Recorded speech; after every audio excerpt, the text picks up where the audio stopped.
El desarrollo de un país requiere visión y articulación. Artegia y MF, Economía e Inversiones, presentan Estrategia País, un espacio para dialogar sobre el Paraguay que queremos construir. Vivimos una época de, digamos, donde se parece haber abierto una ventana en la historia del Paraguay que nos coloca en una coyuntura en donde me parece que hay que apretar el acelerador para atraer inversiones. Ángel, ¿cómo te va? Buenas tardes, Pablo. Un gusto a toda la teleaudiencia. Estamos abriendo un programa más de Estrategia País, las conversaciones que mueven al Paraguay. Saludamos también aquí a nuestro socio Sebastián García, que se está sumando a partir de hoy. Hola, Sebastián. ¿Cómo andamos? ¿Qué tal, Pablo? ¿Cómo estás? Gracias. Arrancamos este bloque de conversaciones muy interesantes, conversaciones de cosas que están ocurriendo, así como decís, un momento, un escenario muy favorable, un escenario de oportunidades. Así que, bueno, vamos directo a nuestro invitado para no desperdiciar un solo segundo de este valioso momento, porque creo que vamos a tener conversaciones de mucho valor. Bueno, hoy tenemos un invitado de honor, el ministro Marco Riquelme, nos está acompañando en este bloque para hablar de la visión de Paraguay, la visión país, y quién mejor que nos puede hablar de eso, una persona joven, recientemente incorporada al sector público, viene del sector privado con una carrera muy interesante dentro del ámbito industrial y hoy está liderando la narrativa de la revolución industrial. Marco, ¿qué es la revolución industrial y cuál es la visión de futuro que vos estás liderando hoy desde el Ministerio de Industria? Bueno, Ángel, Seba, Pablo, un gusto estar aquí con ustedes. Antes que nada, saludarle a ustedes, saludarle también a la audiencia. La revolución industrial es un llamado a la acción, es algo 100% mental, no es algo que tenga que ver con capacidad de los paraguayos, porque estamos convencidos nosotros de que lo nuestro es algo mental y las barreras son mentales y tenemos una mediterraneidad mental por encima de lo que es nuestra mediterraneidad física, que por supuesto también existe, ¿verdad? Cuando el presidente Peña habló del resurgir de un gigante, hablaba de un estado mental de la población, no hablaba de una situación económica, una estabilidad económica ni nada que se semeje a eso, sino una vocación de crecer y una vocación de ser jugadores a nivel global desde Paraguay. Entonces, dentro de lo que es el resurgir de un gigante del presidente Peña, cada ministerio tiene su eslogan y tiene su capítulo dentro de ese esquema. Dentro del MDS está Hambre Cero, dentro de lo que es el MUF está Cero Porá y así sucesivamente. Y para el Ministerio de Industria y Comercio es la revolución industrial, que ahí identificamos eso de la siguiente manera. La revolución industrial es vincular la potencia de un mercado global con la capacidad local para poder generar riqueza para todos los paraguayos.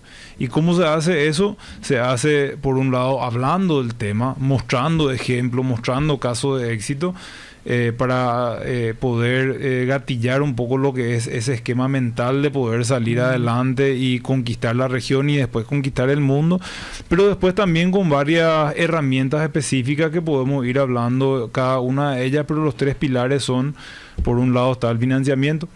Paraguay tiene financiamiento para el agro, para la ganadería, pero hoy en día los productos financieros que ofrecen los bancos no están listos para financiar a las industrias. Por otro lado está una cuestión de orden. Nosotros necesitamos tener un ordenamiento territorial en el país para dar previsibilidad a las industrias. Solamente 40 de 263 distritos tienen su plan de ordenamiento territorial y ese es uno de los inhibidores más importantes. Y después es la generación de capacidades, ¿verdad? La formación técnica de la gente para poder ir al siguiente eslabón de atracción de inversiones, que es atraer industrias cada vez más complejas. Marco, dentro de esa línea, este gobierno y también bajo tu liderazgo en el ministerio se lanzó el plan de aceleración económica 2035-2045 Paraguay, que tienen un objetivo muy concreto y desafiante, que es duplicar el PIB. ¿Cómo hacemos, Marco, para lograr ese objetivo? Bueno, el Paraguay 2X lo que hace es, por un lado, ve 27 sectores donde Paraguay tiene lo que llamamos el derecho a ganar.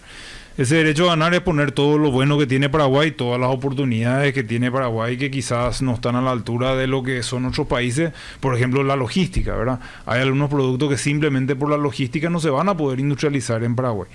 y ahí define 27 industrias en donde si Paraguay apuesta en grande va a tener derecho a ser competitivo para un mercado mundial.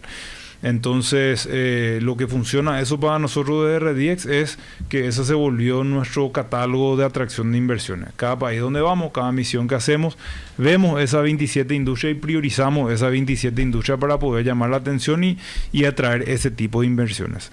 La otra parte del Paraguay 2X es una reforma normativa. Son 400 acciones claras que tiene que hacer el gobierno como para dar mejor institucionalidad para atraer industrias cada vez más grandes.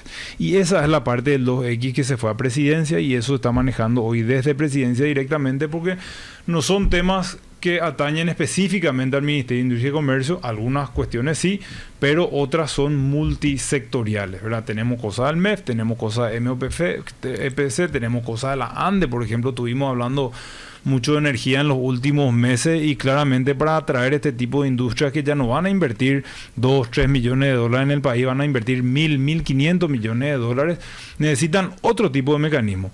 Cosas simples como tarifa eléctrica en dólares, cosas simples como contrato de energía eléctrica 15 años, porque son las cosas que hacen que el proyecto sea bancable y son los que exigen los bancos en cualquier otro país del mundo y lo van a exigir también en Paraguay. Entonces, el fortalecimiento institucional de instituciones clave y estratégicas para el país como la ANDE son súper necesarias como para poder atraer ya un siguiente eslabón de industria al Paraguay. Seba, veo que tenés ahí anotaciones. Sí, no, yo soy un... A ver, Seba, hay que relanzarle a Sebastián. Sebastián García fue diputado nacional, fue precandidato a intendente de Asunción y hoy uniéndose acá con nosotros a esta mesa de debate. Así es, pero actualmente desde el sector privado. Sí.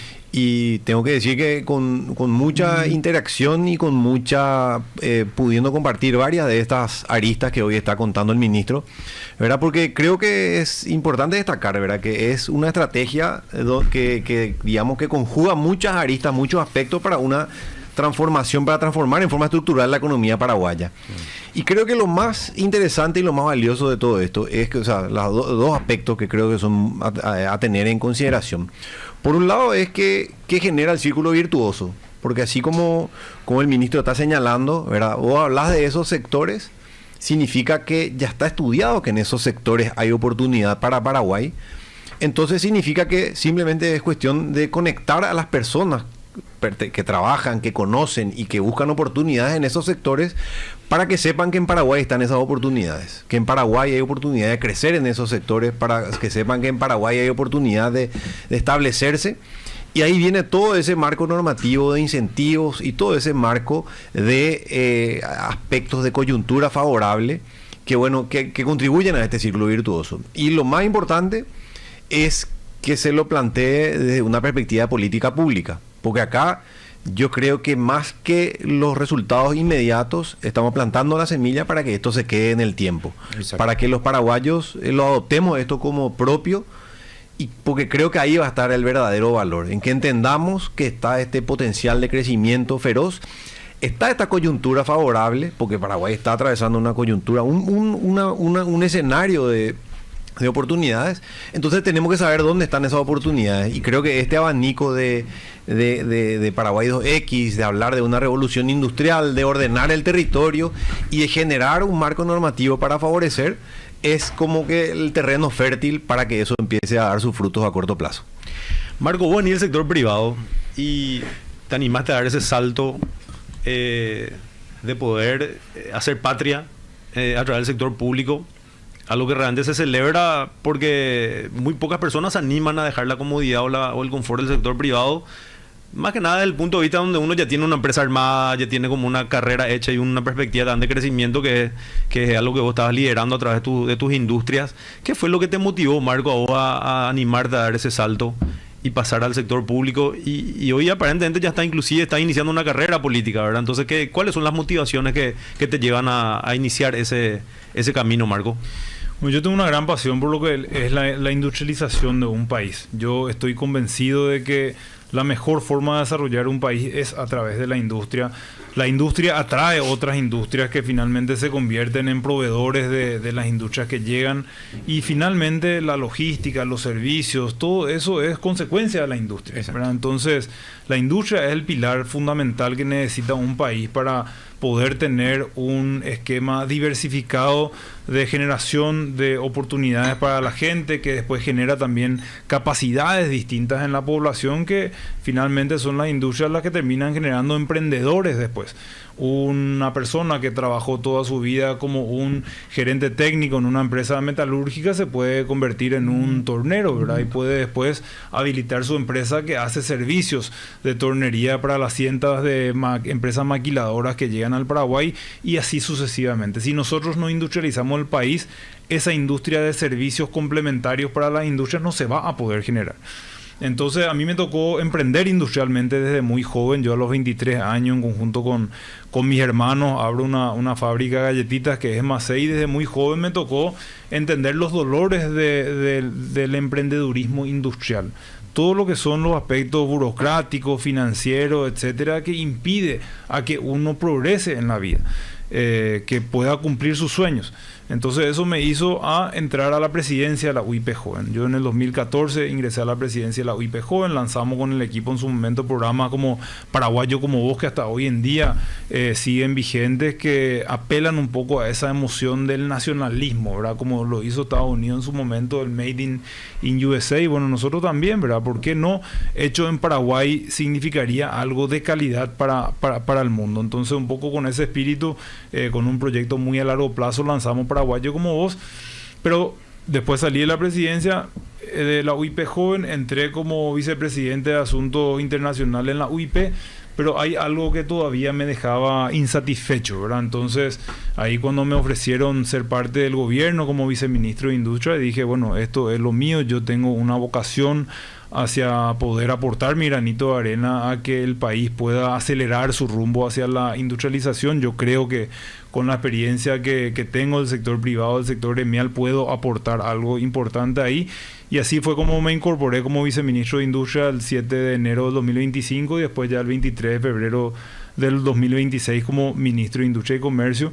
Y principalmente, fuera de lo vocacional, yo también pensé en una frase que es cuidar lo que tenemos, ¿verdad? El modelo país que presenta Paraguay es el modelo país correcto, y tan solo basta con ver las noticias alrededor, tan solo basta con ver las noticias un poquito más hacia el norte, dentro de Latinoamérica, donde la inseguridad es el titular en cada uno de los diarios y el titular en cada uno de los noticieros.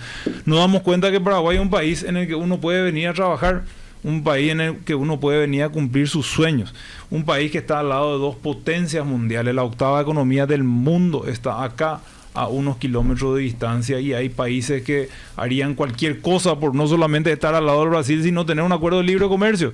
Entonces, cuando nosotros empezamos a digerir eso como empresarios, cuando nosotros empezamos a entender lo que tenemos acá al lado, ahí vamos a poder salir a conquistar. Y a mí me gusta mucho hablar con números. Nosotros hoy en día vemos que Paraguay está en los noticieros, en Brasil, en Argentina. Los brasileros, dicen los industriales, están fugiendo a Paraguay, ¿verdad?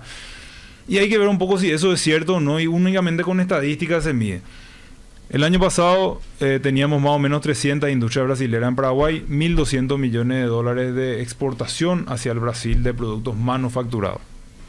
1.200 millones de dólares es el 0,2% del PIB industrial del Brasil. 0,2%. O sea, no es que está fugiendo nadie, ¿verdad? Estamos empezando, una cosita muy chica. Nosotros podemos multiplicar por 5 los esfuerzos industriales que tiene Brasil en el Paraguay.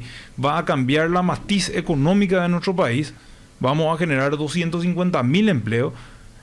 Y para Brasil vamos a significar el 1% de su PIB industrial. Entonces, tenemos que darnos cuenta lo que tenemos acá al lado y tenemos que aprender a capitalizar. Cada uno de nosotros tiene que ser embajador económico del país. Y no basta con los viajes del presidente, no basta con los viajes del Ministerio de Industria y Comercio. Todos tienen que salir de su coraza y poder exteriorizar sus ganas de alguna forma crecer en la vida y poder investigar cuáles son las industrias brasileras que están acá alrededor. Muchas de ellas seguramente quieren venir a Paraguay, pero no saben ni cómo empezar. Vayan, toquen la puerta, háblenle de la bondad que tiene nuestro país, tráiganle, sean ustedes socios, sean parte de eso, cambien sus vidas y de paso van a estar contribuyendo también a generar empleo, traer tecnología y traer conocimiento al Paraguay. Ahora, atraer inversiones genera desafíos. Siempre hablamos, ¿verdad? En todas las entrevistas, en los programas, genera desafíos. ¿Cuáles son los desafíos? Vos tenés que tener infraestructura pública, llámese carreteras, trenes, lo que haga falta, ¿verdad? Todo lo concerniente a logística. Tenés que tener conectividad, me refiero al mundo digital. Estamos entrando al 5G, no sé qué. Seguridad jurídica, que siempre se habla. Y ver dónde está fallando también el tema de nuestra legislación. Tenemos que revisar un poco las leyes estas que crean los parques nacionales y compañía, pues yo veo con preocupación, te digo muy sinceramente, que tenemos un gran potencial de explotación gasífera y detrás de eso va a venir un ecosistema de desarrollo económico gigantesco y ahí tenemos un cuello de botella que es legal, la ampliación del Parque Nacional Médanos del Chaco. Estoy poniendo un ejemplo, yo no digo que esté bien, que esté mal, yo digo que tenemos que revisar dónde hay que ajustar para que podamos, digamos, tener la llave para poder utilizar nuestros recursos naturales, que también va a ser una fuente de atracción de capital extranjero. Sí, Pablo, tenés toda la razón del mundo. Hay algunos sectores que el Paraguay todavía no está preparado. Minería no estamos preparados. Exploración de gas no estamos preparados. Electrointensiva no estamos preparados. Energía nuclear no estamos preparados. No estamos preparados para la energía nuclear.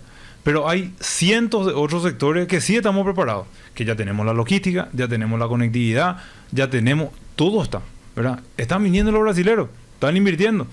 O sea, eso ya está preparado como para hacer. Lo que sí falta es la zonificación municipal, que es lo que nosotros estamos tratando de hacer como para que estos esfuerzos de industrialización lleguen a todos los distritos y que no se concentren solamente en aquellos 40 distritos que hoy tienen su zona industrial.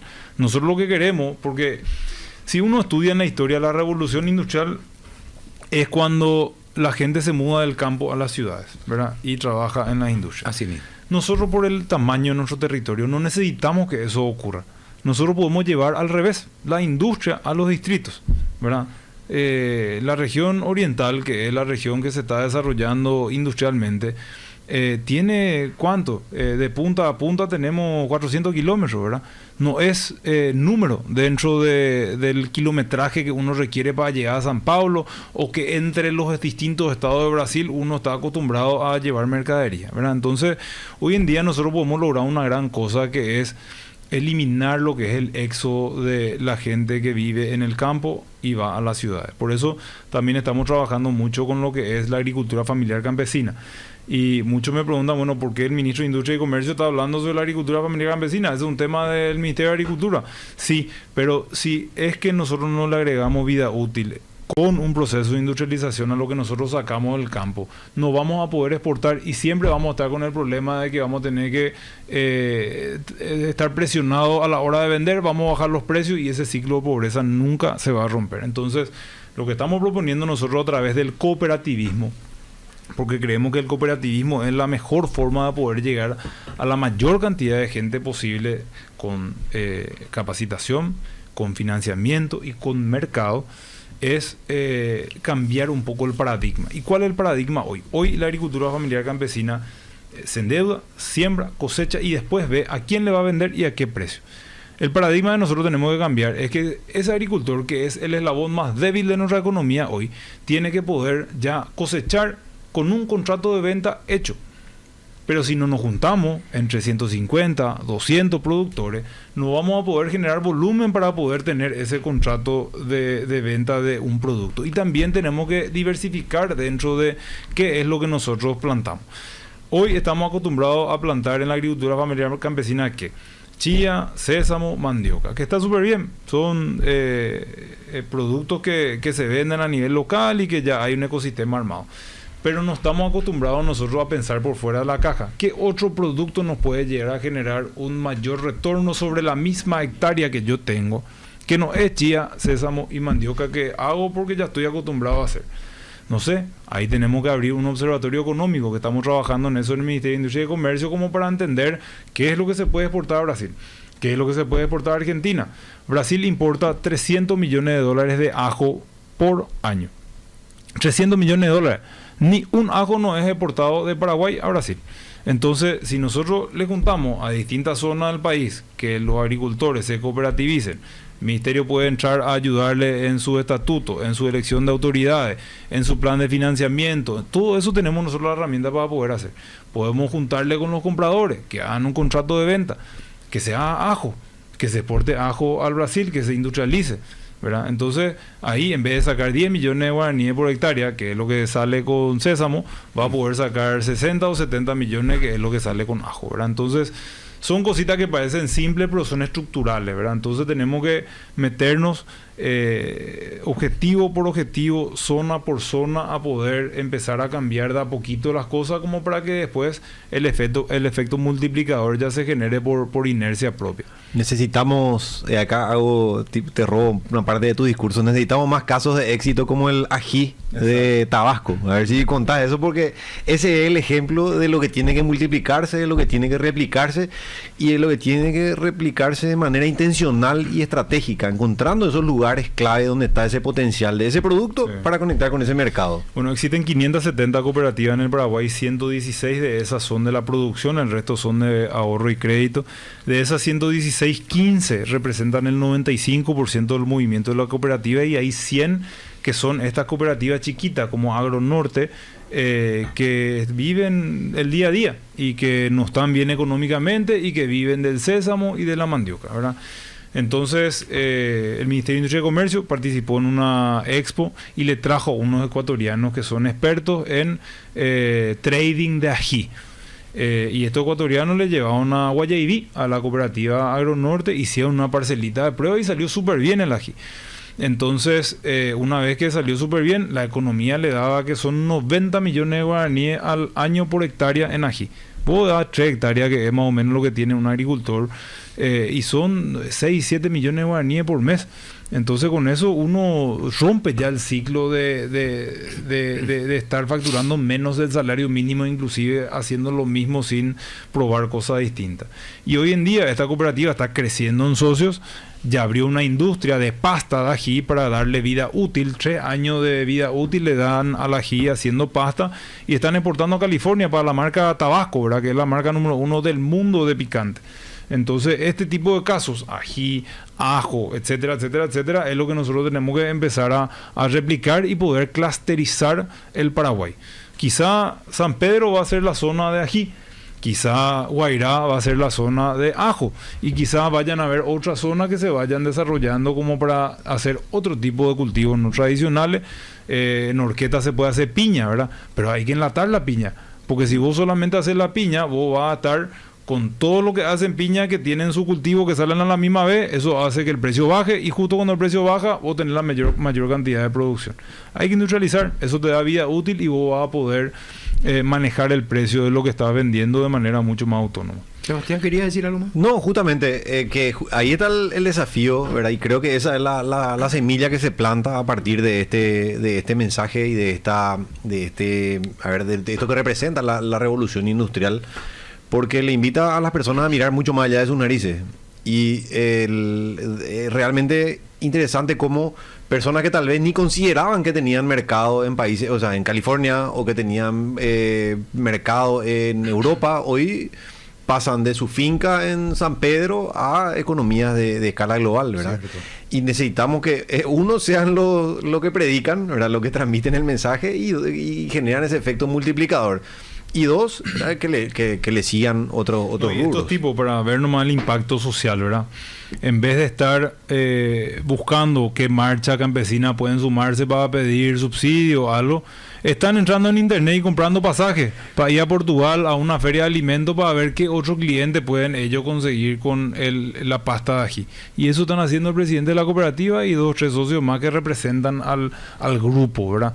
Entonces, eso es darle dignidad al trabajo y darle la posibilidad de que ellos, a través de la diversificación de cultivo, puedan salir del ciclo de pobreza. Marco, hablaste de un tema estratégico que estás liderando, que es el tema del ordenamiento territorial en base al proyecto de los parques industriales, ¿verdad? Ahí entra el componente de la territorialidad justamente de los municipios. ¿Cómo se está dando esa interrelación Ministerio de Industria y Comercio y municipalidades, en donde sabemos que la crisis institucional que tenemos en el país a nivel territorial pasa mucho por la debilidad institucional que tienen los municipios. ¿Cómo están abordando ese tema como para que los municipios también sean actores estratégicos y clave para el desarrollo territorial de nuestro país? Ese era un miedo cuando empezamos recién con todo esto, cómo van a reaccionar los intendentes. Y yo creo que eso es algo muy nuestro y muy positivo que tenemos en el país, que cuando vos recorres, especialmente el interior, el paraguayo no te pide subsidio, el paraguayo te pide oportunidad. Entonces, cuando yo empecé a hablar de ordenamiento territorial, yo empecé a recibir intendentes que querían venir a visitarme de todo el país. ¿Cómo se hace esto? ¿Cómo me puede ayudar el ministerio a desarrollar? ¿Qué consultor pueden recomendarme como para que nosotros acá con los concejales podamos hacer esto? Y vamos a llegar al punto en que los municipios van a empezar a competir por atracción de inversiones. Claro. Y ahí el intendente, que es más guapo, que consigue energía, que consigue un terreno municipal para hacer un parque industrial dentro de su municipio, que consigue con el MOPC acceso, o que consigue que los buses que se dejen de usar acá se vayan a su distrito para poder llevarle a la gente desde el pueblo hasta el parque industrial. Esos son los que van a recibir gente, ¿verdad? Porque, ¿qué es lo que está pasando hoy? Vienen las industrias y se van a los mismos distritos de siempre. Y hoy ya empiezan a competir entre las distintas industrias y robarse gente. Entonces, lo que estamos haciendo nosotros del ministerio es tratar de que ya las industrias se vayan a otras ciudades, a ciudades que todavía no recibieron industria, y por eso estamos desarrollando el índice del desarrollo industrial de cada distrito. Esa es una fórmula que podemos aplicar en otro foro porque estamos quedándonos un poco sin tiempo, donde vamos a generar nosotros el índice de priorización de distritos que necesitan aterrizar estas inversiones. ¿Por qué?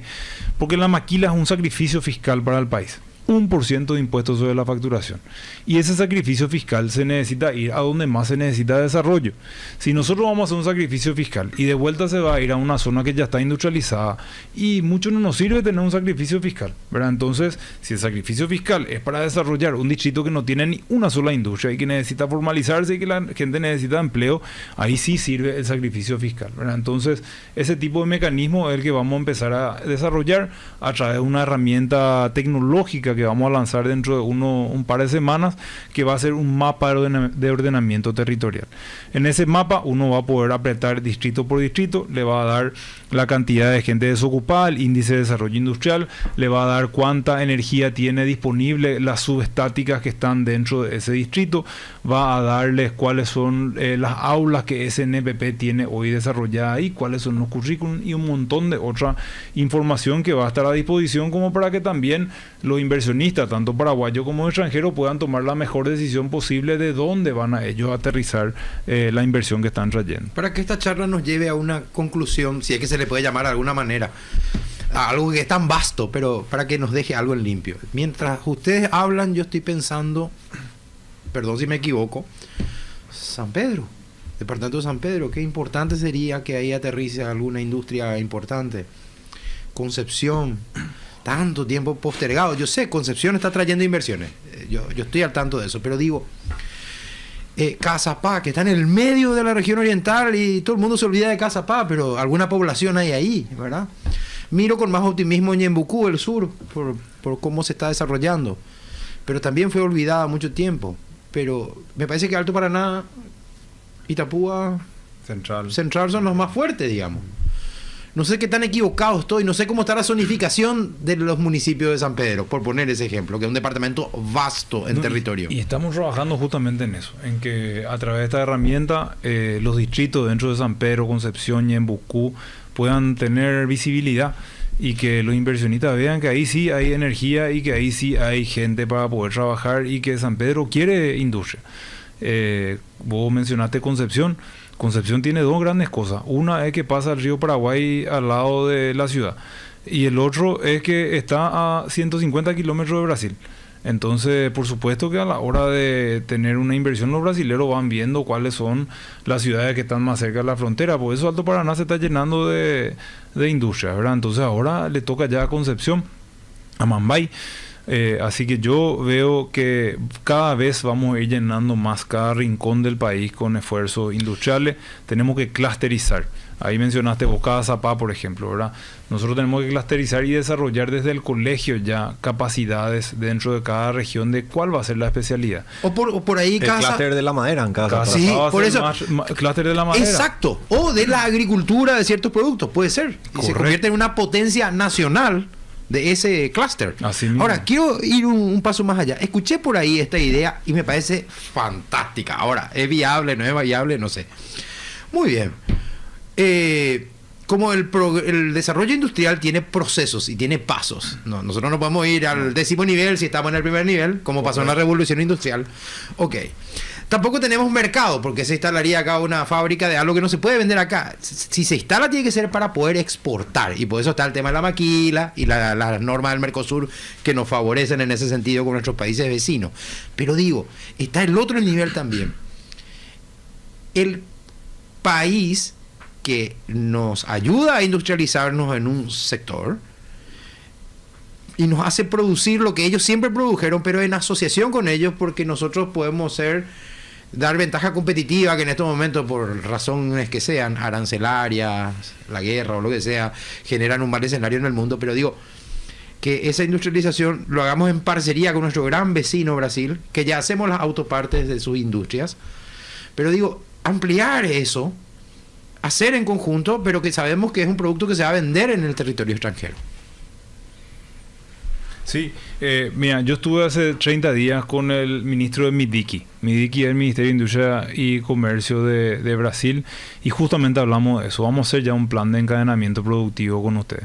Entonces ahí Brasil nos dice cuáles son las industrias en las que ellos quieren también que Paraguay se enfoque, y ahí una vez que se hace eso, Brasil va a prestarnos servicios. Exacto. Como SENAI, que es su servicio por excelencia de capacitación industrial, que funciona súper bien, una multinacional es SENAI en Brasil, que sería lo que es SNPP acá, y también el BNDES, que es su banco de desenvolvimiento, ¿verdad? Que es su BNDES, su banco de fomento. es su banco de fomento, pero es un banco de fomento que de verdad ayuda a la industrialización, ¿verdad? Vos hablas con cualquier industrial en Brasil y te dicen en Brasil no van a haber industria sin BNDES. Entonces estamos conversando también con ellos, lejos de querer ser una competencia para Brasil. Yo le dije, después de 30 años de esfuerzo en maquila, somos el 0,2% de su PIB industrial. No somos competencia, somos complemento. Entonces, mientras más estamos en conversación con ellos y en sintonía con ellos, más se va a poder desarrollar el Paraguay. Bien. Ahí dijo una palabra clave, perdón que... Sebastián. Dijo una palabra clave que es el encadenamiento, ¿verdad? Que es algo que creo que todos tenemos que meternos en la cabeza. Que de repente no tenés que ser el jugador estrella, no tenés que ser el producto estrella, sino que tenés que ser parte de una cadena de valor. Y esa cadena de valor es tan valiosa como el producto final. Sin embargo, esa cadena de valor le puede hacer muchísima diferencia a muchas industrias ya consolidadas, a muchas industrias que tienen aún mayor oportunidad de expandirse a más mercados, y ahí es donde nos volvemos un complemento lejos de ser Ahora, un competidor, ¿verdad? Sebastián, Entonces, quiero apelar a que fuiste parlamentario. Digamos, ¿cómo está el ordenamiento jurídico para facilitar el desarrollo industrial que necesitamos? a ver, en leyes, en materia de incentivos, hay varias vigentes. Hay en materia de incentivos, a mí me tocó mucho encabezar discusiones del temas legislativos en materia de digitalización, en materia de ¿cómo se dice?, de conectividad, ¿verdad? Pero bueno, falta ayornar muchas de ellas, ¿verdad? Muchas de ellas actualizar muchas de ellas, como la ley de zona franca, la ley de parques industriales, donde justamente se pueda adecuar a las necesidades actuales, ¿verdad? Que creo que va muy de la mano. Yo me acuerdo que en el periodo pasado, por ejemplo, se hablaba mucho de ¿cómo se llama? De BPO, de Business Center, de call center, ¿verdad? Como primer empleo y cierto, tal vez funcionó para muchas empresas, pero vino la inteligencia artificial y dio un giro radical a la regla del juego. Entonces, de repente hay que hacer ciertas actualizaciones y ahí adecuarse a esas tendencias que son las que van a marcar la hoja de ruta del desarrollo industrial de la próxima década. Marco, estamos llegando a la culminación de nuestro bloque. La verdad que pasó muy rápido, muy interesante. La verdad que quedan muchos temas abiertos, y ahí la pregunta un poco, Marco, es ¿cómo vas a seguir liderando estos procesos que iniciaste? desde esta vocación del servicio público. ¿Cómo te ves en el futuro en ese sentido, Marco? Bueno, a mí realmente me gusta mucho lo que hago. Yo creo que estoy aportando, y fuera de lo que son los procesos y las normas que estamos implementando, también estamos ayudando a que se inspire una generación a que genere esa confianza para poder invertir y poder llegar a sus sueños, que finalmente una decisión de inversión es mucho Excel, pero finalmente hay una pasión final que te da el apretar luz verde como para poder iniciar, ¿verdad? Y todos estos procesos que estamos arrancando nosotros hoy tienen que continuar en los próximos gobiernos. La política industrial de un país tiene que ser una política de Estado, y es por eso que hemos formado el Consejo Empresarial del Ministerio de Industria y Comercio, para hacer con ellos en conjunto las políticas públicas que conciernen a lo que es la industria, al comercio. Y para eso es que el próximo gobierno, el equipo que se elija en el próximo gobierno, tiene que estar con la presión del sector privado en continuar estos planes que ellos mismos hicieron. Nosotros le ayudamos, ¿verdad? Pero son los del sector privado los que vienen desarrollando eso. Ya son 4 reuniones que hicimos con el Consejo Empresarial. Son resultados excelentes que estamos teniendo con ellos, y siempre en conversación y en combinación con el sector privado. Así que la idea es que esto continúe, esté yo o no dentro del ministerio en el próximo gobierno, pero que el sector privado siempre sea el que vela por la seguridad en estas políticas públicas que creemos que son las correctas para la industrialización del Paraguay. Muchísimas gracias, Marco. Realmente un placer tenerte en este programa, y te deseamos el mayor de los éxitos en lo que queda del periodo de tu gestión, y también obviamente en tu carrera de aquí para adelante, sea en la política, sector privado o sector público. Muchas gracias. Bueno, esto fue Estrategia País, las conversaciones que mueven al Paraguay. Así mismo. Y Sebastián, que va a acompañarnos más a menudo. Sí, los martes. Sebastián Claro. García va. Y vamos a seguir transmitiendo este mensaje, porque Sí. yo creo que el mayor desafío, y valoro mucho la presencia del ministro en ese sentido, es seguir transmitiendo, seguir contando, Sí. porque de repente nosotros creemos que el sector empresarial conoce, sin embargo tenemos que expandirnos, llegar a más y más sectores que se enteren de que hay esta intencionalidad y que vaya generando este círculo virtuoso para el país. Bueno, ya que los dos hicieron un redondeo, yo voy a hacer el mío, que es la reflexión que siempre me queda cuando hablamos con gente como Marco, o con otros invitados que tienen este mismo objetivo en la vida, o esta misma lucidez, y es el siguiente: esto que conversamos, me encanta, Estrategia País, revela que no podemos dejar que cualquiera llegue a las posiciones de toma de decisiones del gobierno. Siempre los candidatos tienen defectos, los partidos políticos tienen cosas criticables, pero no puede llegar al liderazgo del país gente que no tenga en claro el objetivo superior de la coyuntura geopolítica, el papel de la economía dentro de esa orientación geopolítica que a cada país le toca. Al Paraguay le toca una orientación geopolítica específica, una realidad y una circunstancia. Entonces, por encima de las cosas, los que toman las decisiones y llegan a las posiciones de liderazgo no pueden desconocer estos pilares que se van dejando administración tras administración, con sus luces y con sus sombras, van dejando pilares sobre los cuales hay que seguir construyendo el edificio del país hacia el futuro, ¿verdad? Y ese es el interés superior de la Estrategia País, más allá de partidos, banderías políticas y sectores que a veces nos tienen peleados un poco entre nosotros, ¿verdad? Es la visión compartida de ese futuro de un Paraguay desarrollado, que es el que nos mueve. Así mismo. Y para nuestros hijos y para los hijos de los hijos. tal cual. Y ahí somos todos los sectores los que tenemos que empujar hacia esa política unificada y ese consenso nacional hacia esa visión común. Hasta una próxima emisión de Estrategia País. Esto fue Estrategia País. Conversaciones para comprender el presente. Articulaciones para construir el futuro. Encontranos en las plataformas digitales de MF Economía e Inversiones.